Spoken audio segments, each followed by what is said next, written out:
سيدنا محمد وعلى آله وأصحابه أجمعين.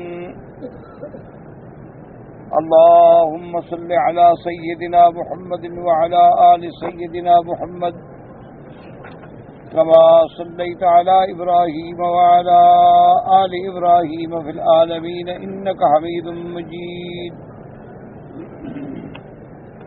قال الله تبارك وتعالى في كلامه المجيد: أعوذ بالله من الشيطان الرجيم. بسم الله الرحمن الرحيم. ألف لام ميم صاد. كتاب أنزل إليك فلا يكن في صدرك حرج منه لتنذر به وذكرى للمؤمنين. اتبعوا ما أنزل إليكم من ربكم ولا تتبعوا من دونه أولياء قليلا ما تذكرون. وكم من قرية أهلكناها فجاءها بأسنا بياتا أو هم قائلون. فما كان دعواهم إذ جاءهم بأسنا إلا أن قالوا إنا كنا ظالمين. فلنسألن الذين أرسل إليهم ولنسألن المرسلين فلنقصن عليهم بعلم وما كنا غائبين.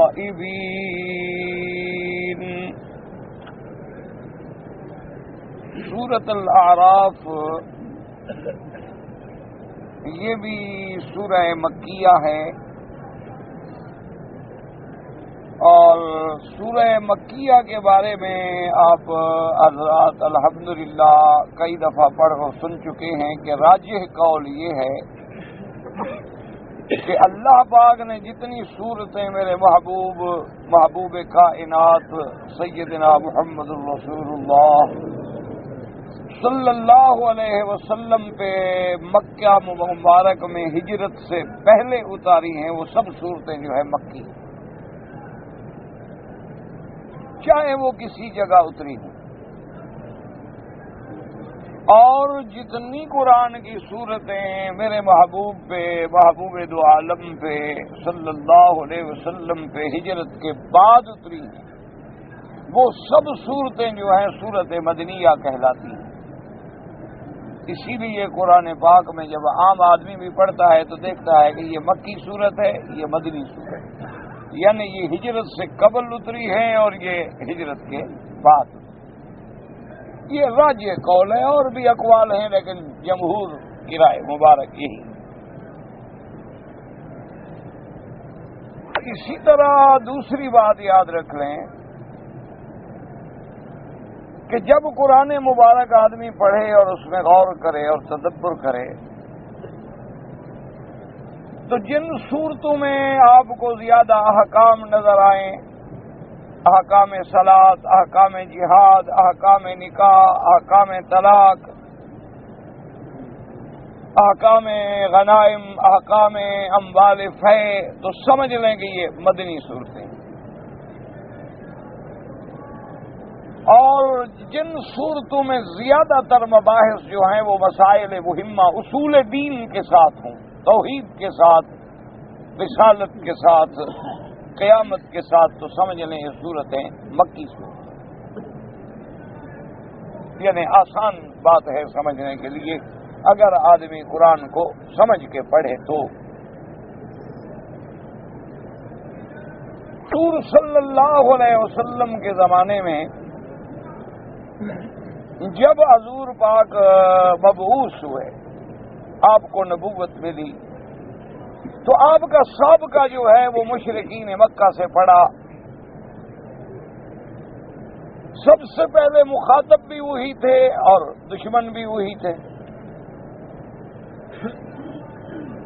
اور وہ مشرک تھے، اللہ کو مانتے تھے لیکن شرک کرتے تھے۔ تو اس لیے سب سے زیادہ ضرورت یہ تھی کہ سب سے پہلے تو اللہ کا نبی جو ہے اپنے آنے کا مقصد پیش کرے کہ اللہ نے مجھے کیوں بھیجا ہے، کیونکہ جو بھی دنیا میں داعی کھڑا ہوگا تو پہلے اپنی دعوت پیش کرے گا کہ میں کیا چاہتا ہوں، کیا کہتا ہوں، اور پھر دعوت کے رد میں جو مقابلہ ہوگا پھر ان کا جواب۔ تو اس لیے مکی زندگی میں سب سے پہلی ضرورت اس بات کی تھی کہ جو دعوت کے بنیادی اصول ہیں، جو مسائل اصلیہ ہیں، اصولیہ ہیں، اساسیہ ہیں، پہلے ان پر بات ہو جائے۔ اس سے بھی ایک معقول بات ہے نا جی کہ آپ مثلاً کسی آدمی کو کہیں کہ اللہ پر ایمان لاؤ، میرے محبوب پاک پر ایمان لاؤ، قیامت پر ایمان لاؤ، وہ کہ میں نہیں لاتا۔ اب آپ اس کو کہیں کہ اچھا چلو یہ تم نہیں کرتے ہو جو میں کو زکوٰۃ شکات تو دے دو، وہ جب بنیادی باتیں نہیں مان رہا تو دوسری باتیں کیا مانے گا؟ تو دنیا میں تمام انبیاء علیہم السلام کی یاد رکھو دعوت ایک ہے، کوئی اختلاف نہیں، دین ایک ہے۔ جو بعض چیزوں میں آپ کے سامنے اختلاف آتا ہے تو وہ تو شریعت کے فروعی مسائل ہیں، اصول میں کوئی اختلاف نہیں۔ لِكُلٍّ جَعَلْنَا مِنْكُمْ شِرْعَةً وَمِنْهَاجًا، اور اصولی مسائل جو ہیں وہ تین ہیں، ایک اللہ کی توحید، اور اسی میں توحید کی ساری قسمیں آ گئیں، توحید ربوبیت بھی آ گئی، توحید الوہیت بھی آ گئی، توحید بالاسماء و صفات بھی آ گئی،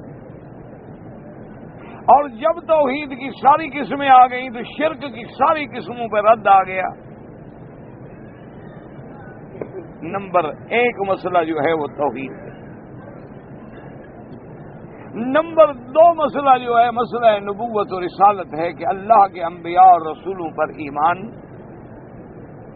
اور سرکار دو عالم سیدنا محمد الرسول اللہ کی نبوت، ختم نبوت، آپ کی رسالت، ختم رسالت، اور آپ کی شریعت، سب پہ ایمان۔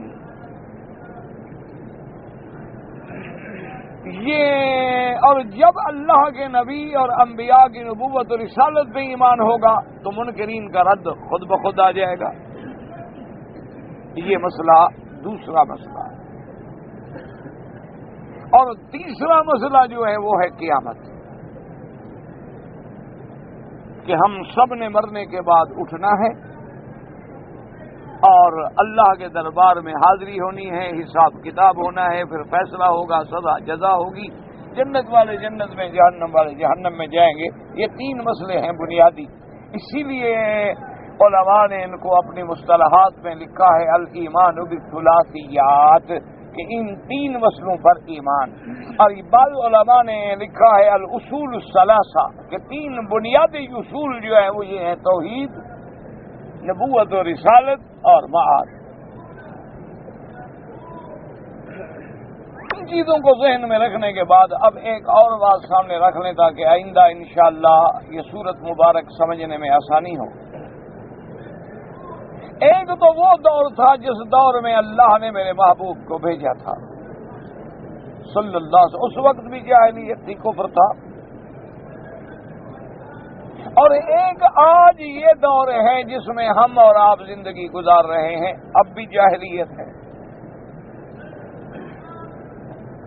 لیکن اس دور کی جاہلیت جو ہے وہ زیادہ سے زیادہ بس انہی مسائل پہ جھگڑے تھے، توحید پہ، رسالت پہ اور قیامت پہ۔ آج کی جو جاہلیت کا دور ہے، جاہلیت سے مراد ہوتا ہے کفر، جاہلیت سے مراد جاہل نہیں ہوتا، جاہل جو ہے وہ تو عالم کی ضد میں ہے، جہل کے مقابلے میں علم ہے، جاہل کے مقابلے میں عالم ہے، یہ ہے جاہلیت، یہ اسلام کے مقابلے پر ہے۔ اس مراد جاہلیت سے یہ نہیں ہوتا کہ بھی ان پڑھ، آج کل کتنے پڑھے ہوئے لوگ ہیں۔ جاہلیت بمقابلہ اسلام، جب ہم کتابوں میں پڑھیں گے کہ جی یہ زمانہ ہے جاہلیت کی بات ہے، مانا اسلام سے پہلے کی بات ہے، یہ مانا نہیں کہ اس وقت لوگ پڑھے ہوئے بھی نہیں تھے، پڑھے لکھے لوگ تھے، بڑے ادبا تھے، بڑے بڑے شعراء تھے، آج تک ان کی یعنی زبان جو ہے وہ لغت عربیہ میں حجت مانی جاتی ہے۔ آج بھی کوئی جھگڑا ہو، کوئی زبان میں مسئلہ مشکل ہو جائے تو اسی زمانہ جاہلیت کے شعراء سے فیصلہ کریں گے کہ انہوں نے اس کلمے کو کیسے استعمال کیا ہے۔ بڑے پڑھے لکھے لوگ، بڑے دماغ تھے، بڑے بڑے لوگ تھے، بڑا عقل تھا، بڑے ذہین تھے، ان لوگوں نے بھی سب سے زیادہ مقابلہ جو ہے نا میرے محبوب کا وہ قیامت کے مسئلے میں کیا ہے، بات یاد رکھیں۔ اور سورۃ الاعراف کا بنیادی مضمون جو ہے، اساس جو ہے، عمود جو ہے وہ آخرت ہے، مسئلہ قیامت ہے، مسئلہ آخرت، اور ساتھ مسئلہ رسالت ہے، اور بہت تھوڑی سی آیات میں مسئلہ توحید ہے، اور بہت تھوڑی سی آیات میں بعض فروعی احکام کا بھی ذکر ہے، ورنہ بنیادی مسئلہ جو ذکر کیا گیا سورۃ اعراف میں وہ یہی مسئلہ ہے، آخرت کا اور رسالت۔ اس کی وجہ یہ ہے کہ مشرک تو تھے مکے والے، لیکن کچھ نہ کچھ کسی نہ کسی رنگ میں، کسی نہ کسی بہانے میں خدا کو مانتے تو تھے نا، شرک تھے نا، وہ بالکل کوئی دہریہ تو نہیں تھے، خدا کے منکر تو نہیں تھے، خدا کو مانتے تھے، طواف کرتے تھے، باقاعدہ حج پڑھتے تھے، عقیقے کرتے تھے، قربانیاں کرتے تھے، احرام باندھتے تھے، لبیک اللہم لبیک کے نعرے لگاتے تھے۔ اس لیے مسئلہ توحید پر ان کا کچھ زیادہ زور چلتا نہیں تھا میرے آقا کے سامنے، کیونکہ پھرتے گھرتے مانتے تھے نا خدا کو۔ اسی لیے اب آپ دیکھیں اللہ تبارک و تعالی ہم سب کی ہدایت کا فیصلہ فرماتے ہیں۔ آج اگر ہم اہل سنت والجماعت کا روافض کے ساتھ مقابلہ ہو تو ہمارے لیے بڑی مشکلات ہوتی ہیں۔ اگر اہل سنت والجماعت کی کسی روافض کے ساتھ باقاعدہ علمی بات ہو، لڑائی جھگڑے تو اللہ معاف کرے، تو ہمارے لیے بہت بڑی مشکل آتی ہے، اس لیے کہ جیسے ہم صحابہ کے غلام ہیں، اہل بیت کے بھی تو غلام ہیں، جیسے ہم صدیق و عمر عثمان رضوان اللہ علیہم اجمعین کی شان میں 1 کروڑواں حصہ بھی توہین کا برداشت نہیں کر سکتے، تو ہم حضرت علی، حضرت حسن حسین، اہل بیت، بی بی فاطمہ کی شان میں بھی تو کمی برداشت نہیں کر سکتے۔ لہذا ہمارے لیے بات کرنا بڑا پیچیدہ ہوتا ہے، بڑا مشکل ہوتا ہے، بڑا سنبھال کے ہمیں زبان سے لفظ نکالنا ہوتا ہے کہ خدا نہ خواستہ ایسا نہ ہو کہ ہم صحابہ کی شان بیان کرتے کرتے اہل بیت کے گستاخ بن بیٹھے، پھر بھی تو عاقبت خراب ہو گئی۔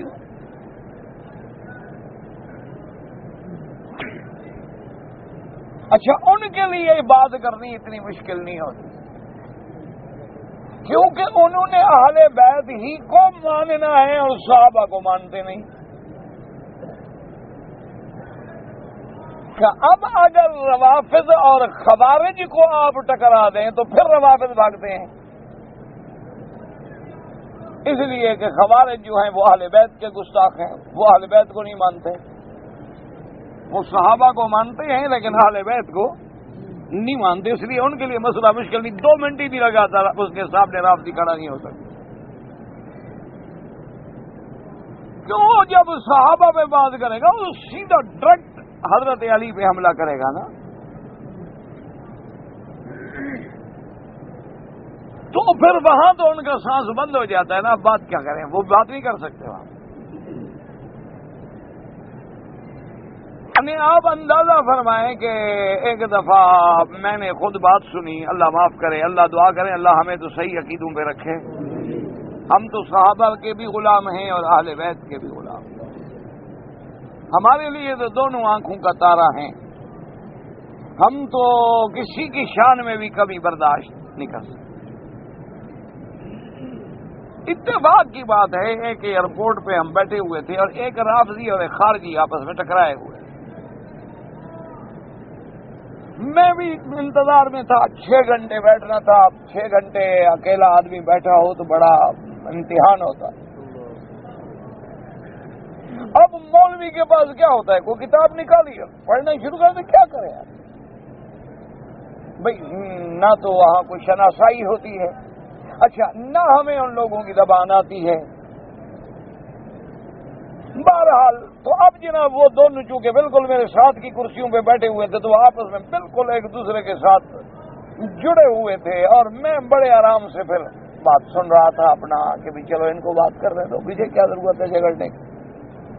اب اس نے جناب بڑا زور لگایا کہ حضرت علی رضی اللہ تعالی عنہ میں اتنی بڑی اللہ نے طاقتیں رکھی تھیں کہ آپ نے خیبر کا دروازہ توڑ دیا اور وہ دروازہ جو 40 آدمی نہیں اٹھا سکتے تھے اکیلے حضرت علی نے ایک ہاتھ پہ اٹھا لیا اور ڈھال بنا دیا اور مرہب کو قتل کر دیا. اور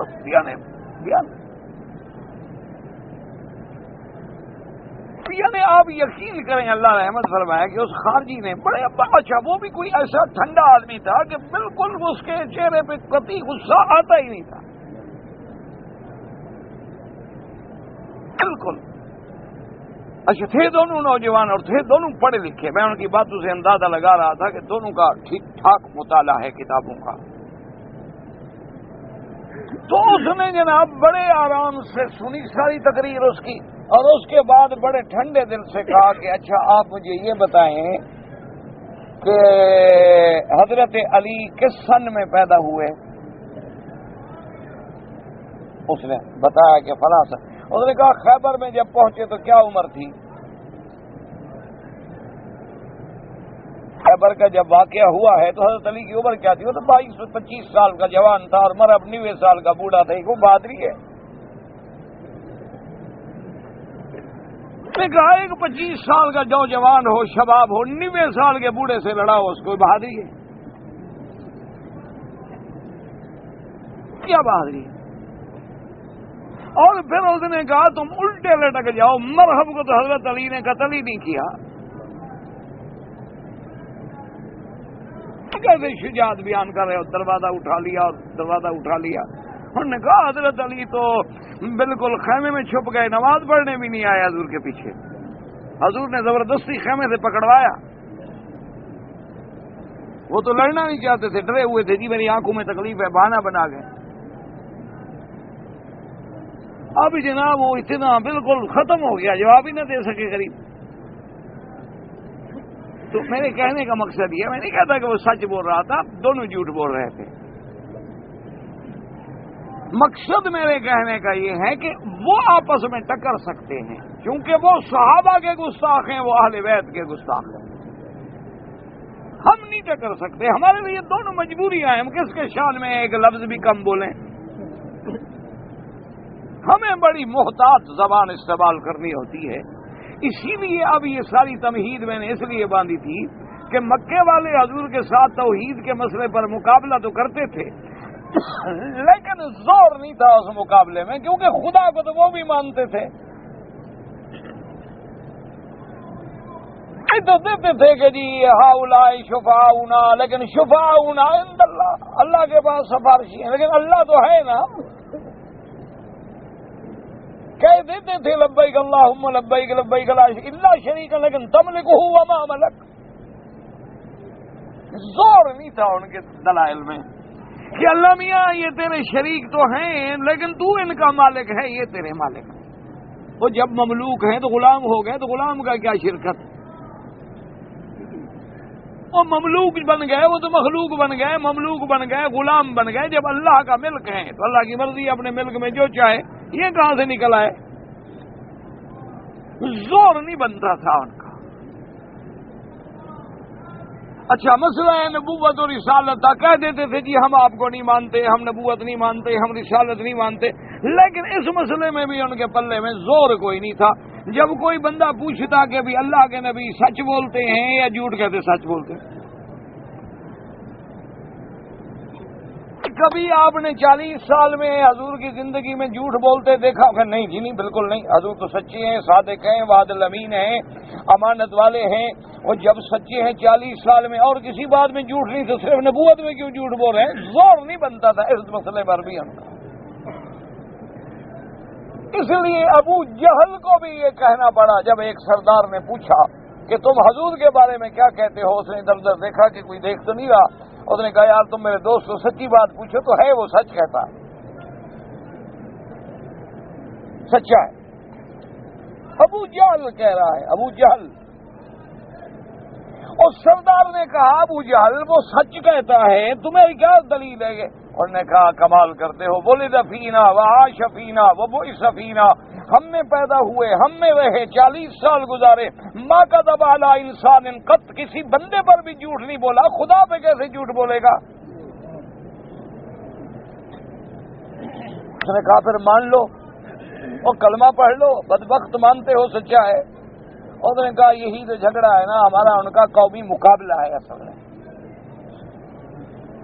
تو ہم ضد کی بات ہے، جہنم جائیں گے مانیں گے نہیں۔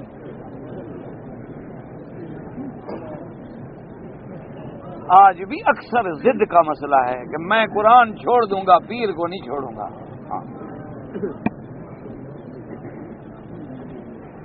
او جی بس مرشد ہے نا، مرشد کا دامن پکڑا ہے، وہ بابا مرشد تمہارا نماز نہیں پڑھا؟ نے کہا جی مرشد تو ہے نا، پیر تو ہے نا، آخر پیر کا بیٹا تو ہے، بے نماز تو ہے، آپ ٹھیک کہتے ہیں، کبھی کبھی تھوڑی تھوڑی بھنگ شنگ بھی پی لیتا ہے۔ مرشد ما ہما صفت و موصوف است ولیکن ذرہ بےایمان است، لیکن وہ جی آخر بزرگوں کی اولاد ہے، صحیح ہمارے باپ دادا کا پیر ہے۔ وہ بابا قرآن شریف نہیں پڑھتا، انہوں نے کہا صحیح اللہ غفور الرحیم ہے، معاف کر دے گا، پیر کو نہیں چھوڑتے۔ ہاں لوگ کیا کہیں گے، مرشد کو چھوڑ دیا۔ آج بھی وہی ضد ہے اور کچھ نہیں، بدن شدن کوئی نہیں تھا اس مسئلے میں، یعنی ساری دنیا اکیلے میں آگے پوچھتی۔ ابو سفیان تو اکیلا کھڑا ہے نا ہرقل کے سامنے، وہاں تو کوئی بندہ سننے والا نہیں مکے کا۔ لیکن جب ابو سفیان سے ہرقل نے پوچھا کہ تم حضور صلی اللہ علیہ وسلم کا، تو ایک ایک بات سچ بتلائی۔ ابو سفیان کہتے صرف ایک جگہ میں نے جھوٹ بولنے کی کوشش کی کہ اس نے پوچھا کہ اگر اللہ کا نبی کوئی معاہدہ کر لے تو وفا کرتا ہے یا توڑ دیتا ہے؟ تو میں نے کہا جی ابھی ابھی ان کا ہمارا معاہدہ ہوا ہے، تازہ پتہ نہیں۔ انہوں نے کہا ورنہ میں سمجھ رہا تھا میں جھوٹ بول رہا ہوں، اللہ کا نبی معاہدہ نہیں توڑے گا، یعنی اندازہ کریں۔ تو جب یہ بات ہو نا جو مقابلے کی طاقت نہیں رہتی بندے میں کہ مانتا بھی ہو اور جھگڑتا بھی ہو، یہ کیا بات ہوئی؟ اسی لیے قرآن کہتے ہیں نا قُلْ مَن يَرْزُقُكُم مِّنَ السَّمَاءِ وَالْأَرْضِ أَمَّن يَمْلِكُ السَّمْعَ وَالْأَبْصَارَ وَمَن يُخْرِجُ الْحَيَّ مِنَ الْمَيِّتِ وَمَن يُخْرِجُ الْمَيِّتَ مِنَ الْحَيِّ وَمَن يُدَبِّرُ الْأَمْرَ فَسَيَقُولُونَ اللَّهُ۔ اللہ فرماتے ہیں میرے محبوب آپ ان سے پوچھیں کہ آسمانوں اور زمینوں سے تمہیں رزق کون دیتا ہے، کون بارشیں برساتا ہے، کون کھیتیاں اگاتا ہے، اور کون تمہاری قوت سامعہ باصرہ کا مالک ہے، اور کون پورے کائنات کی تدبیر امر کر رہا ہے، اور کون جلاتا ہے کون مارتا ہے۔ تو اب کافروں کے پلے کوئی جواب نہیں، اللہ فرماتا ہے مجبور ہیں، کچھ کہہ نہیں سکتے، یہی کہیں گے فَسَيَقُولُونَ اللَّهُ۔ کون کرتا ہے؟ جواب ہی کوئی نہیں۔ وَلَئِن سَأَلْتَهُم مَّنْ خَلَقَ السَّمَاوَاتِ وَالْأَرْضَ لَيَقُولُنَّ اللَّهُ۔ اللہ فرماتے ہیں اگر آپ ان سے پوچھیں کہ آسمانوں اور زمینوں کو کس نے پیدا کیا ہے تو کیا کہیں حبل نے؟ نہ کیا کہیں، ثابت کر سکتے ہیں یہ حبل نے کیا ہے؟ اتنا بڑا جھوٹ کیسے؟ چلو کوئی آج کا کوئی جاہل کہہ سکتا ہے پیر نے کیا ہے؟ اگر کوئی بے وقوف کہہ بھی دے تو اگلا کہے گا پیر صاحب کب پیدا ہوئے؟ وہ کہے گا 1947 میں، آسمان تو پہلے تھا۔ وہ کہے گا جی اس کے باپ نے پیدا کیا، چلو اس کا باپ کا پیدا ہوا تھا 100 سال پہلے، انہوں نے کہا جی آسمان تو اس سے بھی پہلے تھا۔ تو کوئی بے وقوف بھی نہیں کہہ سکتا نا، کیونکہ جواب بن نہیں سکتا نا، کوئی کہہ نہیں سکتا، طاقت ہی نہیں۔ ایک بدیہی بات ہے، بدیہی بات کا انکار کون کر سکتا ہے؟ 2 اور 2 4 ہوتے ہیں، کبھی 5 نہیں ہوتے۔ رات ہے، کوئی نہیں کہہ سکتا بے وقوف چاند تارے کھلے ہوئے ہیں اور کہہ کہ نہیں دن ہے۔ دلیل کیا ہے؟ جی روشنی ہے، تو اگلا کہے گا بے وقوف بتی کی روشنی ہے، ادھر جاؤ دیکھو اندھیرا ہے کہ نہیں ہے۔ تو بدیہی باتوں کا انکار بڑا مشکل ہوتا ہے، کر نہیں سکتا آدمی، اس لیے مکے کے کافر بھی نہیں کر سکتے، ضرورت ہی نہیں۔ اچھا خدا کو نہیں مانتے ہو، کعبہ شریف کیوں بنا رہے ہو؟ کیا کہیں جی؟ کوئی جواب ہے؟ جناب خدا کو تم نہیں مانتے ہو، سیدنا ابراہیم علیہ السلام کے تم اگر نہیں مانتے ہو تو پھر تم یہ مقام ابراہیم اور اس کے بعد یہ زمزم اور اس کے بعد صفا مروہ دوڑ رہے ہو۔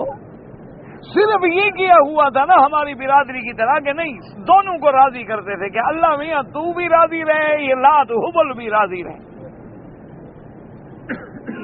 مسئلہ صرف اتنا تھا، جیسے ہمارے لوگ کہتے ہیں نا کہ توحید بھی ہاتھ میں رہے لیکن پیر بھی ناراض نہ ہو۔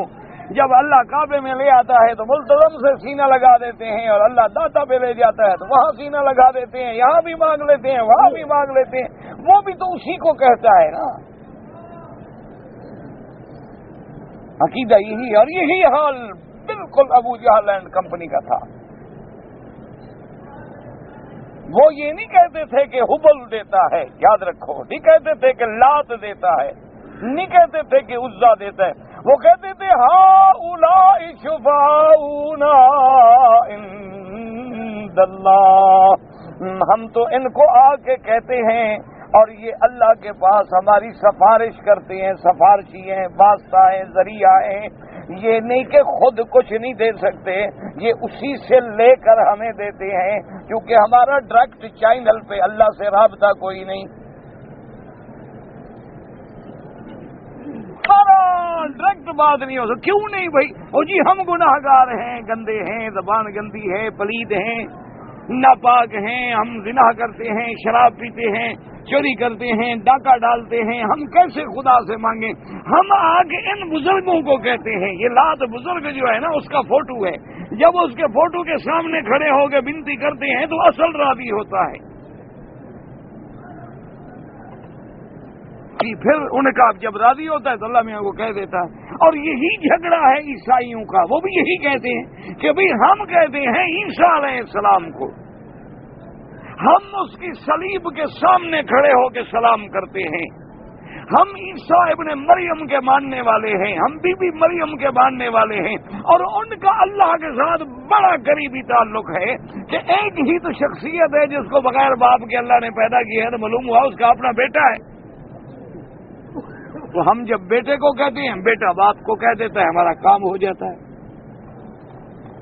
ان کا بھی یہی عقیدہ تھا، اور یہی یہودیوں کا عقیدہ تھا کہ دیوار گریا کے سامنے کھڑے ہو کے روتے ہیں اور عزیر کو کہتے ہیں، اور یہی عقیدہ آج بھی آپ چلے جائیں، یا جو میرے ہندوستان کے بھائی حاجی صاحبان یا عمرے والے بھائی آئے ہیں، اللہ ہم سب کو بھائی بنائے، تو ان سے ٹھنڈے دل سے پوچھیں کہ آج بھی ہندو باوجود اس کے کہ کروڑوں دیوتا کو مانتا ہے، لیکن اس سے جب ان کے کسی سمجھدار اسکالر سے، اس کے کسی پڑھے لکھے ہندو سے پوچھیں، وہ کہتے ہیں نہیں جی ہم توحید کو تو مانتے ہیں، ہم توحید کو مانتے ہیں۔ تو بھئی یہ کیا ہے؟ انہوں نے کہا کمال ہے، وہ جناب یہ تو ذریعہ ہے بھگوان تک لے جانے کا، یہ دیوی دیوتا یہ اس کا قہر ہے، کبھی مہر ہے، کبھی رحمت ہے، کبھی غضب ہے، اس کا برتاؤ جو ہے نا وہ ان شکلوں میں ہے۔ اسی لیے آپ نے دیکھا ہے، آپ کے ہاں جو آپ نے بھی دیکھا ہوگا اپنے ملک میں کبھی ہندو جو ہے وہ دیوالی مناتا ہے، دیوالی کی رسم ہوتی ہے، دیے جلاتی ہیں، لائنیں لگی ہوئی ہوتی ہیں دیوں کی ہر گھر میں، دکانوں پہ، سڑکوں پہ، چھتوں پہ۔ وہ وجہ کیا ہے؟ وہ پاگل نہیں ہو گئے، وہ روشنی نور ڈھونڈنا چاہتا ہے، نور تلاش کر رہا ہے۔ جیسے عیسائی کرسمس مناتا ہے، دیکھیں گے آپ کرسمس ٹری، درختوں پہ لائٹیں، پورے ملک کو لائٹوں سے جگمگ کر دیں گے۔ وجہ کیا ہے؟ سب نور کی تلاش میں ہیں، لیکن ان کو پتہ نہیں ہے کہ یہ نور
جو دل میں ملتا ہے وہ بے وقوف ہیں، وہ ظاہری نور کے پیچھے بھاگ رہے ہیں۔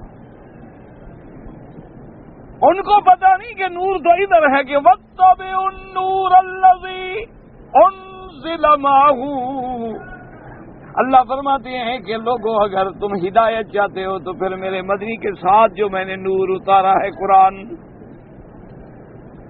انزلنا الیک نورا مبینا، یہ ہے نور، ورنہ تلاش سب کو ہے۔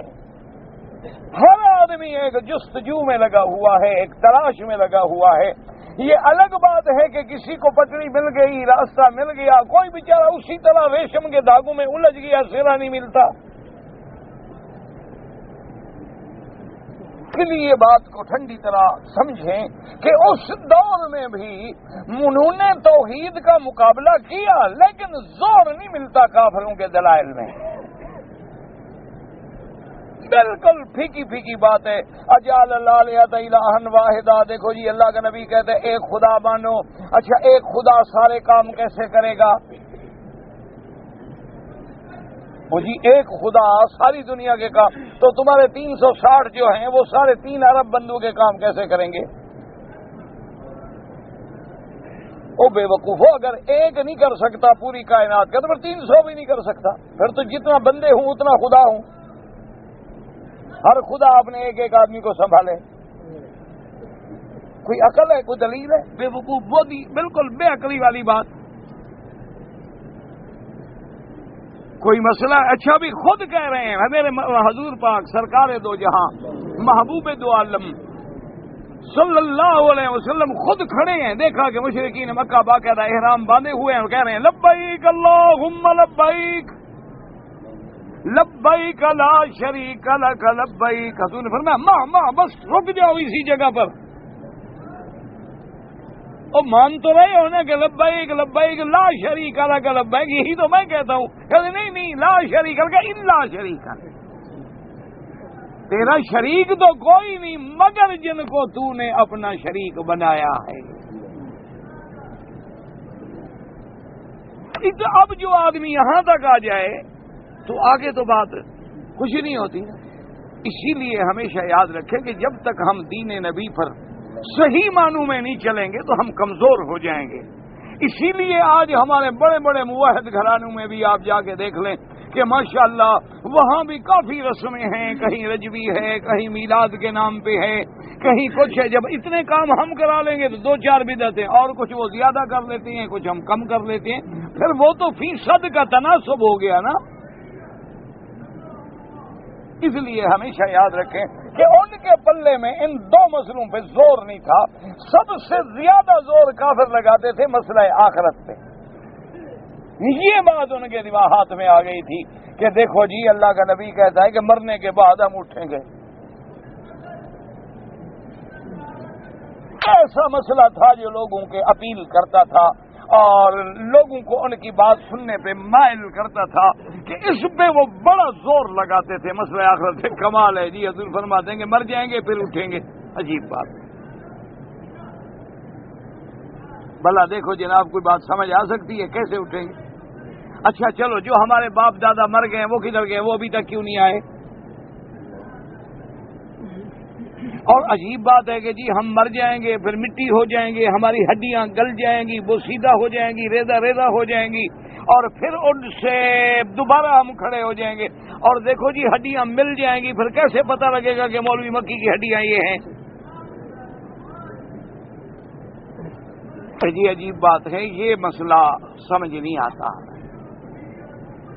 اسی مسئلے پر وہ زیادہ زور دیتے تھے وہ دشمنوں کے سامنے۔ دیکھو جی اللہ کا نبی سچا ہے، صادق ہے، اور بالکل جھوٹ بھی کبھی نہیں بولتے، پاک بھی ہیں، گناہ بھی کبھی نہیں کیا، باتیں بھی بہت پیاری کرتے ہیں، لیکن بہرحال یہ بات بھلا کوئی سمجھنے والی ہے؟ بھلا مرنے کے بعد آدمی نکلے گا؟ یہ بات عقل میں نہیں۔ اس لیے اللہ نے بھی قرآن میں اسی مسئلے پہ سب سے زیادہ زور دیا ہے۔ سب سے زیادہ زور جو ہے سورت تغابن سے لے کر پڑھتے ہیں، سورت قیامہ، سورت تغابن، سورت دہر، سورت مرسلات، سورت نبا، سورت انفطار، سورت انشقاق، سورت القاریہ، سب مسئلہ قیامت، کیونکہ جتنا انکار زیادہ تھا اتنا اللہ نے اسی مسئلے کو قرآن میں کھول کھول کے بیان کیا۔ اسی لیے آج بھی جاہلیت جدیدہ، یعنی آج کا کفر جو ہے، چاہے وہ یہودیت میں ہو، نصرانیت میں ہو، ہندو میں ہو، سکھ میں ہو، دہریے میں ہو، کفر ہوتا ہے۔ ان کے لیے بھی یہی مسئلہ جو ہے نا سب سے زیادہ مسئلہ بنا ہوا ہے۔ اس لیے حالانکہ اب دیکھیں نصرانی جو ہے وہ آخرت کا قائل ہے، لیکن وہ آخرت کس طرح مانتا ہے؟ وہ کہتا ہے روحانی طور پر عالم آخرت ہوگا لیکن جسمانی نہیں ہوگا۔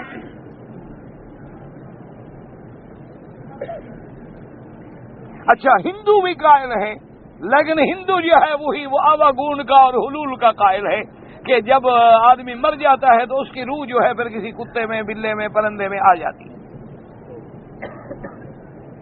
یعنی قائل تو وہ بھی ہے، مانتا ہے کہ بھئی ہم نے کسی طرح لوٹنا ہے، لیکن وہ لوٹنا مانتا کس طرح ہے؟ وہ کہتا ہے کہ جی آدمی جب مر جاتا ہے نا جی تو اس کی روح جو ہے وہ کسی نہ کسی اور چیز میں حلول کر جاتی ہے، کسی جانور میں، کسی پرندے میں، کسی کوے میں، کسی چیل میں، کتے میں، بلے میں، بلی میں، کسی چیز میں۔ آج کل تو اللہ معاف فرمائے انہی کے عقائد جو ہیں وہ مسلمانوں میں بھی گھر کر گئے ہیں۔ آج تو کتنے مسلمانوں کے گھرانے ہیں کہ صبح صبح اگر درخت میں کوا آ کے بیٹھ جائے اور کائیں کائیں کرے تو گھر کی عورتیں کہتے ہیں ہاں آج کوئی گھر میں مہمان آنے والا ہے۔ بھائی تمہیں کیسے پتا چلا؟ انہوں نے کہا کوا جو بول رہا ہے مہمان کا، برادری کا آدمی ہے۔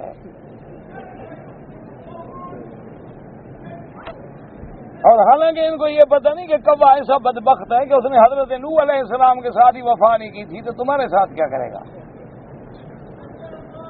حضرت نوح علیہ السلام نے بھی بھیجا تھا کوے کو کہ خبر لے کے آئے کہ بھی طوفان کا کیا حال ہے، کوئی زمین خشک ہو گئی، یہ جا کے اپنے مردار جو بچے ہوئے تھے نا فلڈ سے وہ کھانے لگ گیا، واپس ہی نہیں آیا بدبخت۔ سارے دوستوں کی خبر لے آتا ہے،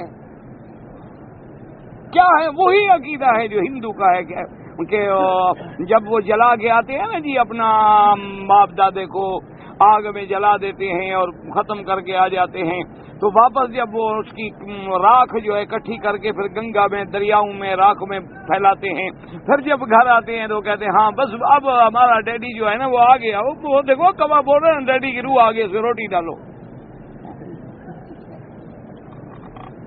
اس لیے سمجھیں کہ اور جتنا پڑھا لکھا کافر ہے، یعنی جو تعلیم یافتہ کافر ہیں، وہ بھی قیامت والے مسئلے کو نہیں مانتے۔ اس لیے وجہ کیا ہے کہ ان کے نزدیک بھی جو چیزیں مبصر ہیں محسوس ہیں مانتے ہیں، جو چیزیں غیر مبصر اور غیر محسوس ہیں وہ نہیں مانتے۔ کیا مانا؟ اب دنیا تو سامنے ہے، اس کو تو ماننا پڑے گا، لیکن عالم برزخ اور عالم آخرت سامنے نہیں۔ وہ کہتے ہیں جی وہ کوئی عالم نہیں، ایسے بس مولویوں نے بنایا ہوا ہے، لوگوں کو ڈرانے کے لیے کہہ دیتے ہیں قبر ہے، عذاب ہے اور پھر مرنا ہے، پھر حساب کتاب ہے۔ یہ نہ ڈرائیں تو مولوی کو آخر کون ختم کروائے، کون ختم صغیر ختم کبیر کل خانی حلوہ شریف کون کھلائے گا؟ وہ کہتے ہیں انہوں نے تو اس لیے ڈرایا ہوا ہے کہ بھائی عذاب قبر ہے، اور رات میں نے خواب میں دیکھا تھا تمہارے باپ کو الٹا لٹکایا ہوا ہے انہوں نے کہا یار اب باپ کو چھڑاؤ، کیسے چھڑائیں؟ خیرات کرو، کوئی کیسے چھڑائیں؟ کوئی حلوے شلوے کی دیکھ بناؤ، کچھ پیسے سے نکالو، خیرات کرو، طلبا کو دیں گے، موکل بلائیں گے، رات کو پڑھیں گے، تمہارے باپ کو آخر چھڑانا ہے، مذاق ہے؟ تھانے دار سے چھڑانا ہو کتنے پیسے خرچ کرتے ہو؟ یہ تو فرشتوں نے پکڑا ہوا ہے، رشوت تو لیتے نہیں، منت کریں گے۔ اور ہم جو ساری رات جاگتے رہیں تو کوئی اندر حلوہ شلوا ہوگا، خشکی ہو جائے، پڑھتے پڑھتے گر جاؤں، بے ہوش ہو جاؤں، تمہارے باپ کے ساتھ مجھے بھی لٹکا دیں۔ انا للہ و انا الیہ راجعون۔ ہمارا آدمی بڑا خوش ہے، سب سے بہترین پلیٹ بنا کے اوپر کپڑے ڈال کے مولوی صاحب ختم شریف پڑھو۔ انا للہ و انا الیہ۔ تمہارے ذمہ بدعت لکھی تھی، مولوی کے مقدر میں حرام کھانا لکھا۔ تم نے بھی کبھی حلال کی روٹی مولوی کو نہیں دی، اور اس نے بھی تمہیں کبھی سچا مسئلہ نہیں بتلایا۔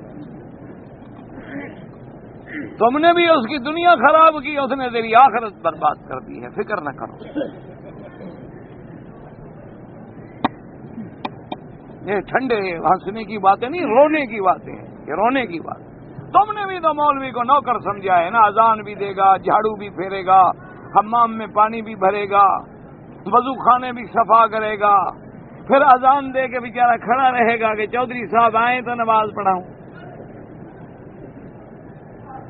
وہ بھی تو تیرا چپراسی ہے نا، انشاءاللہ وہ بھی تمہاری قبر سیدھی جہنم میں پہنچائے گا، فکر نہ کرو۔ اگر علماء کو عزت کا مقام دیتے، تم اگر علماء کو علماء سمجھتے اور انہیں دنیا سے اور مانگنے سے بے نیاز کر دیتے، ان کو کیا ضرورت تھی غلط مسئلے بنانے کی؟ ان کو کیا ضرورت تھی پھر کل خانی اور 7 جمعراتیں اور 40ویں اور رجبی اور جناب 13ویں اور 14ویں اور 15ویں اور 10 محرم کے 10 دن اور یہ ساری مسئلے کرنے کی ضرورت کیا تھی ان کو؟ یہ تو اقتصادی مسئلہ ہے، جب تم نے نہیں دیا تو ان نے تو کوئی حل کرنا ہے نا۔ اسی لیے اب دیکھیں کہ موجودہ دور جو ہے یہ ہمارے وجود کا قائل ہے، اسی لیے تو ہسپتالیں بنائی ہوئی ہیں نا، ذرا تکلیف ہو ڈاکٹر، ذرا تکلیف ہو ڈاکٹر، اور ہر عضو کا الگ الگ ڈاکٹر، آنکھوں کا الگ ہے، کانوں کا الگ ہے، ناک کا الگ ہے، لیکن روح ان کو نظر نہیں آتی۔ روح کے منکر ہیں، کہتے ہیں جی روح کیا ہوتی ہے؟ کہہ رہے ہیں عجیب بات ہے، ہمیں تو کہیں تقریر ہی ملی نہیں۔ یعنی جان کے قائل ہیں، روح کے قائل نہیں ہیں، دنیا کے قائل ہیں اور آخرت کے قائل نہیں ہیں۔ اچھا اسی طرح وہ حوادث سے دہر اور مادے کو مانتے ہیں، خدا کو نہیں مانتے۔ وہ کہتے ہیں خدا ہمیں ملا نہیں۔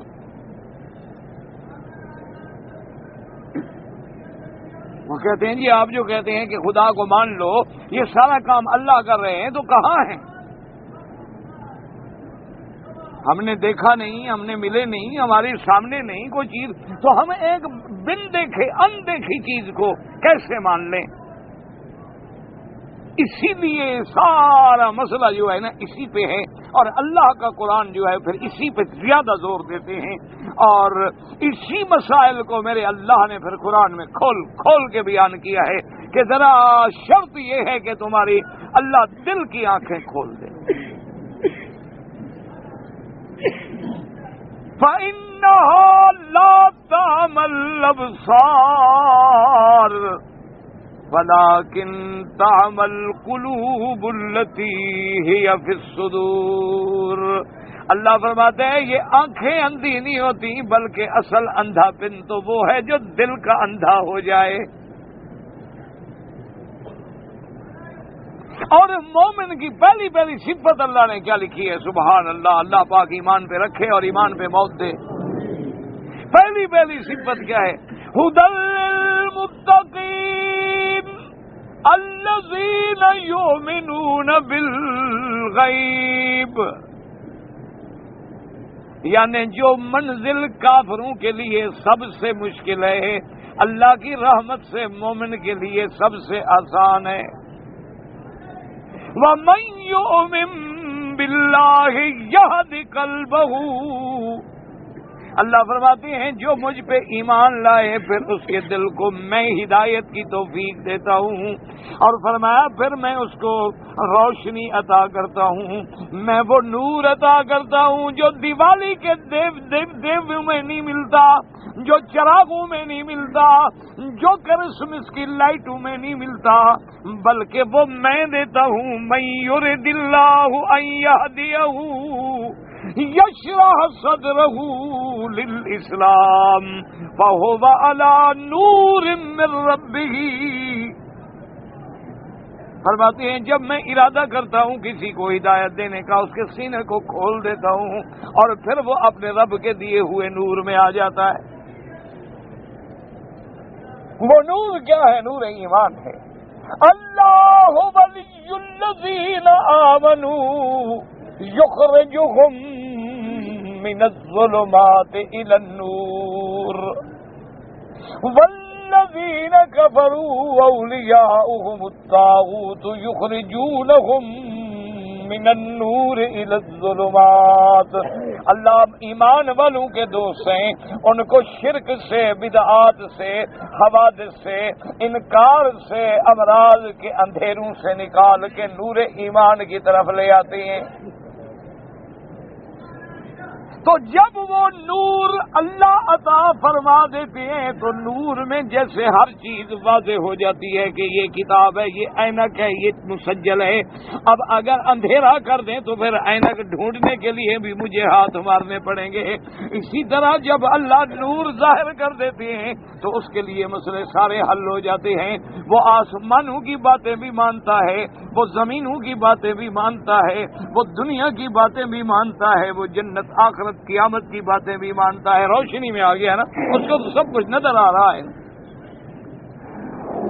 اس لیے یاد رکھیں کہ سورۃ الاعراف مبارک جو ہے یہ سورت بھی عظیم سورت ہے اور سورہ مکیہ میں ہے، اور اس کو بنیادی مضمون جو ہے وہ اثبات آخرت اور اثبات رسالت ہے، اور چند آیتوں میں بیان توحید ہے اور چند آیتوں میں احکام فرعیہ کا بیان ہے، اور ورنہ ساری بنیاد اور اساس جو ہے اس کا وہ اسی آخرت اور رسالت کے مسئلے پر ہے، کیونکہ یہ مسائل مہمہ ہیں۔ اس لیے فرماتے ہیں الف لام میم صاد،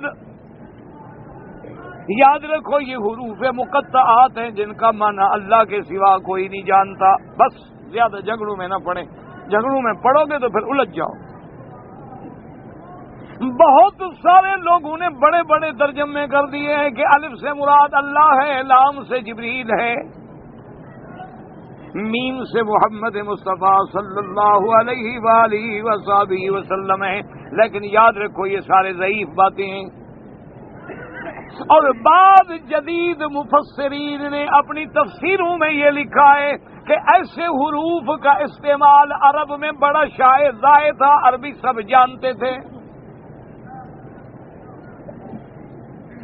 بعض علماء نے بڑی عجیب عجیب تعویلات کی ہیں، لیکن یاد رکھو بات وہی ہوتی ہے جس پہ جمہور قائم ہوں، جس پہ میرے مدنی پاک کا فرمان ہو اور اصحابہ رضوان اللہ علیہم اجمعین کھڑے ہوں، کیونکہ وجہ یہ ہے کہ اللہ نے قرآن پڑھا ہے، اللہ نے خود قرآن پڑھایا ہے محمد مصطفیٰ صلی اللہ علیہ وسلم کو، اور صحابہ نے پڑھا ہے محمد مصطفیٰ صلی اللہ علیہ وسلم سے، ان کی بات میں غلطی نہیں ہوتی۔ ہم تو غلطی کر سکتے ہیں، ہم تو ٹھوکر رکھ سکتے ہیں، اس لیے بس اس کے ترجمے کو کبھی نہ چھیڑیں جہاں جہاں بھی یہ حرف ہیں۔ اور اللہ کی شان ہے کہ کہیں دیکھو تو مفرد حرف ہے، کہیں دیکھو تو ثلاثی ہے، کہیں دیکھو تو رباعی ہے، کہیں دیکھو تو خماسی ہے، اللہ کی حکمت ہے۔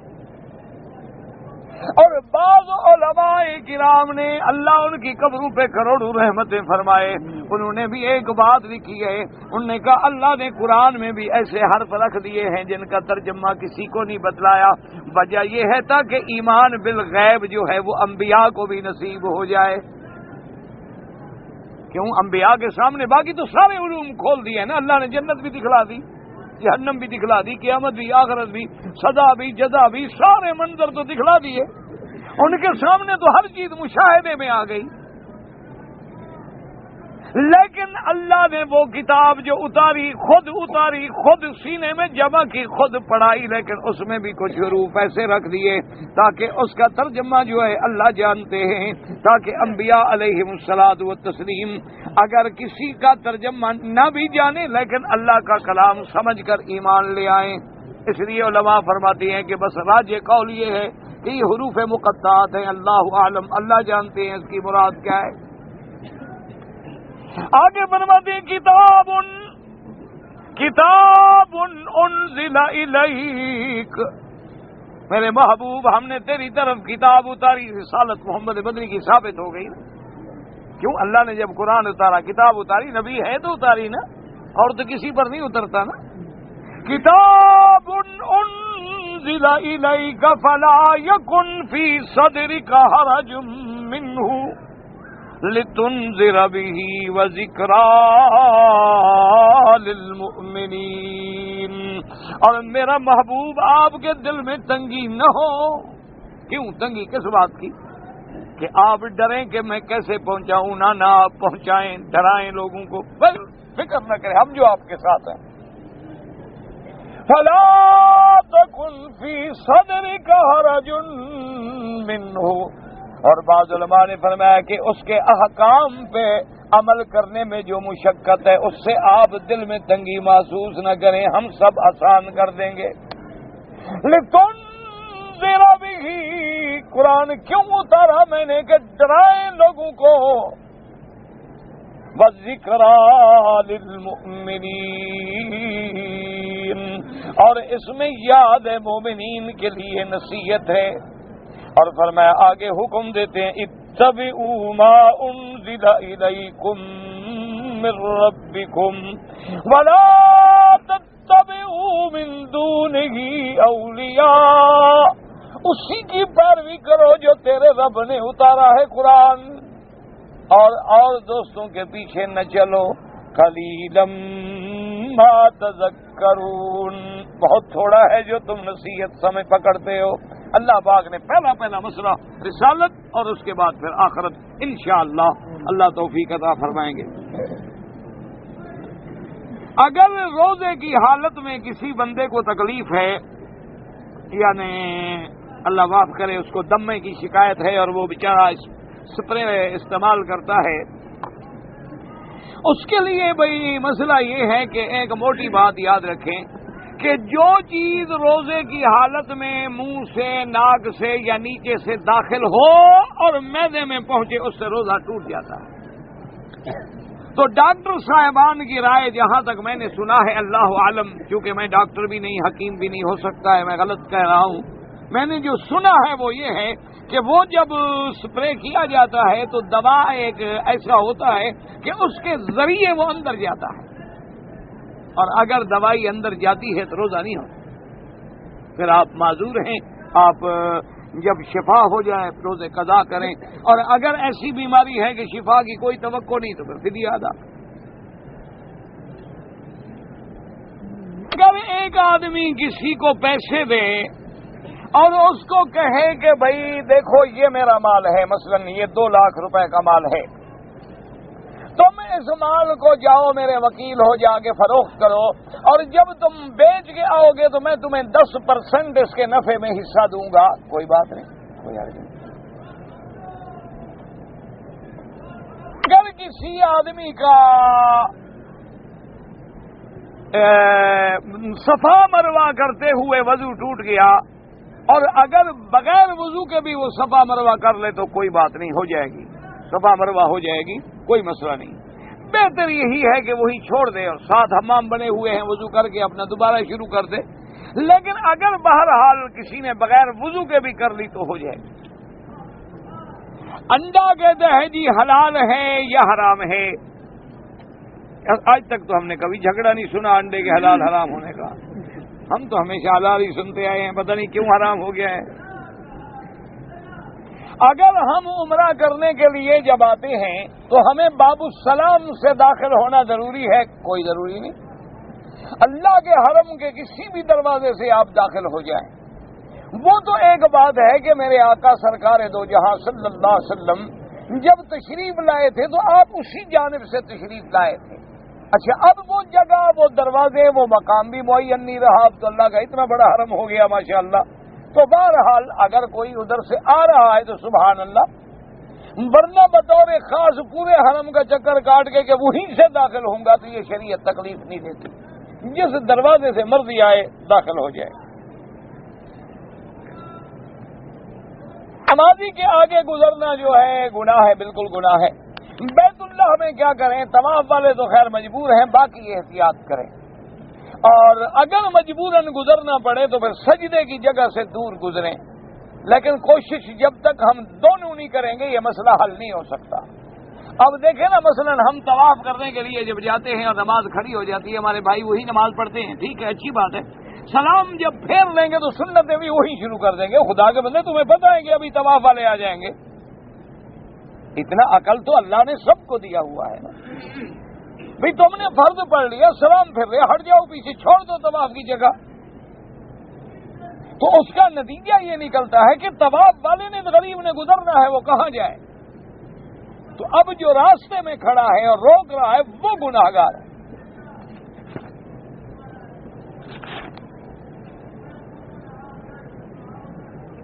طرح کے تمام ارکان مکمل کرنے کے بعد ہر طواف کے بعد مقام ابراہیم پہ 2 رکعت پڑھنی ہے، بالکل پڑھنی ہے۔